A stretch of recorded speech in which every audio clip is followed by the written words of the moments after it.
जय हिंद। जैसे कि हर बार ओलंपिक्स होता है, कोई बड़ा इवेंट होता है, उसके बाद ये चर्चा शुरू हो जाती है कि क्यों इंडिया में ज्यादा से ज्यादा प्लेयर वॉलेंटियर नहीं करते हैं ओलंपिक्स के लिए, या वो जा नहीं पाते हैं, सेलेक्ट नहीं हो पाते। क्या ऐसा रीजन है, क्यों इंडिया स्पोर्ट्स में इतना पिछड़ा हुआ है? वही चर्चा अभी फिर शुरू हो गई है, और उसी चर्चा के तहत हम भी एक वीडियो बना रहे हैं। देखिए, सबसे बड़ा जो मुद्दा है वो गवर्नमेंट नहीं है, मुद्दा सोसाइटी है, हम और आप है। क्योंकि सोसाइटी बहुत सिक्योर प्ले करती है, एकदम सिक्योर जाना चाहती है, उसको रिस्क नहीं है। इस वजह से आपके पास मेडल्स नहीं है, और ना ही हमारे इंडिया में ऐसे कोई स्पेसिफिक स्पोर्ट्स प्लेयर है। जो लोग हैं उन्होंने सबसे अलग हटके रिस्क लिया है और सबसे अधिक उन्हें बेनिफिट भी हुआ है। इसका एग्जाम्पल आप सभी के पास है, जितने भी गोल्ड मेडलिस्ट हैं, सिल्वर मेडलिस्ट हैं, ब्रॉन्ज मेडलिस्ट हैं, उन्होंने एक तपस्या करी है। जॉब्स जो होती हैं वो सबसे मिनिमम तपस्या में मिलती हैं, इसलिए जितना भी मिडिल क्लास है, लोअर मिडिल क्लास है, सब लोग उसकी तरफ ही भागते हैं। और सोसाइटी, सबसे बड़ी बात है, ये पढ़ाती है और ये सिखाती है कि इधर ही जाओ। अभी भी हमारे इंडिया में लोग अपने इंटरेस्ट को बेनिफिट नहीं देते हैं। ये सबसे पहला पॉइंट है। दूसरा पॉइंट जो है वो है एक तरीके से फिर इंफ्रास्ट्रक्चर, जो इंफ्रास्ट्रक्चर नहीं है। और वो आप सबको पता है कि क्यों नहीं है, बिकॉज घोटाले, भ्रष्टाचार बहुत है।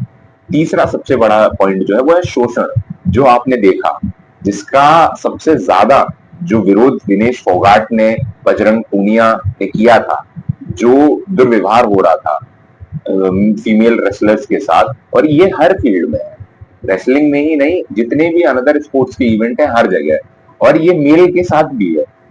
किस किस तरीके से होता है ये आप स्पोर्ट्स पर्सन से पूछिए, जो सक्सेस हो जाते हैं उसके बाद वो ये सब बिल्कुल बताते ही नहीं है। वो फिर वो कहानी बताते हैं कि एकदम जीवन सुखमय था, आसान था, सब एक बार एक बार हो गया, मेहनत करते हुए आइए, जबकि प्रोसेस इतना अच्छा नहीं है।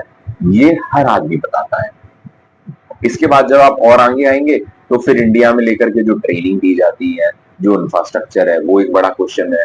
क्योंकि आप नीरज चोपड़ा, जैसे कि अभी हमारे जो स्पोर्ट्स मिनिस्टर थे, वो बता रहे थे कि किस तरीके से जो विनेश फोगाट है उनके ऊपर खर्चा किया गया।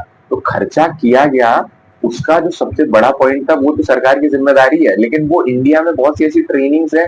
रेसलिंग तो भी कह लीजिए कि हाँ इंडिया में हो जाता है, बट जेवलिन थ्रो हो गया और जो अलग अलग इवेंट हो गए, उसके लिए तो ट्रेनिंग बाहर से दी जाती है।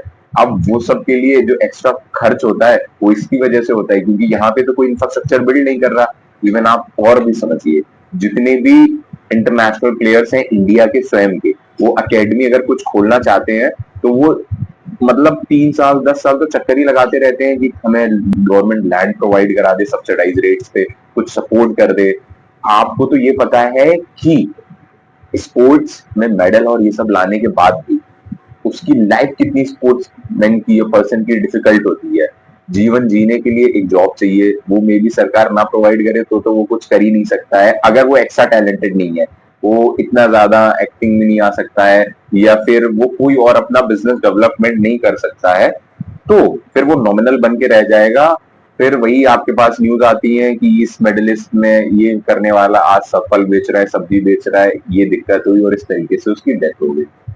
ये वो सारे रीजन है, ये वो सारे पॉइंट्स हैं जिसकी वजह से इंडिया का स्पोर्ट्स सेक्टर डेवलप नहीं हो पाता है।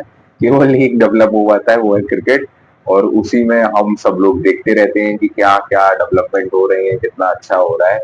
लेकिन हम लोगों को धरातल के लेवल पर ये आइडेंटिफाई करना पड़ेगा, और सबसे पहले तो सोसाइटी से ये हटाना पड़ेगा कि खेलोगे कूदोगे होगे खराब, लिखोगे पढ़ोगे बनोगे नवाब। ये सबसे बेकार तकिया कलाम है। जितने भी पढ़े लिखे लोग हैं उन्होंने देश बर्बाद किया है, चाहे वो ब्यूरोक्रेट्स हो, चाहे जो ज्यादा पढ़े लिखे पॉलिटिशियंस होंगे, वही ये सब चीजें करते हैं। बाकी जो धरातल से उठ के लोग जाते हैं वो देश समाज बदलने का पूरा प्रयास करते हैं, और हम और आपको यही करना है। तो इस बार ये कोशिश रहेगी कि सब लोग अपने सोसाइटी में, परिवार में स्पोर्ट्स को बढ़ावा दें, ना कि पढ़ाई पर। क्योंकि पढ़ाई कुछ बदलाव नहीं करती है, बदलाव जो करता है वो करता है हमारे और आपका बिहेवियर और नेचर। बड़े बड़े पढ़े लिखे लोग इतना गलत व्यवहार करते हैं, और जो अनपढ़ से अनपढ़ व्यक्ति होता है वो बहुत सुंदर व्यवहार कर जाता है। पढ़ाई लिखाई जरूरी बहुत है, लेकिन एक कैरेक्टर बिल्डिंग जो है वो सबसे जरूरी है। जय हिंद, जय भारत।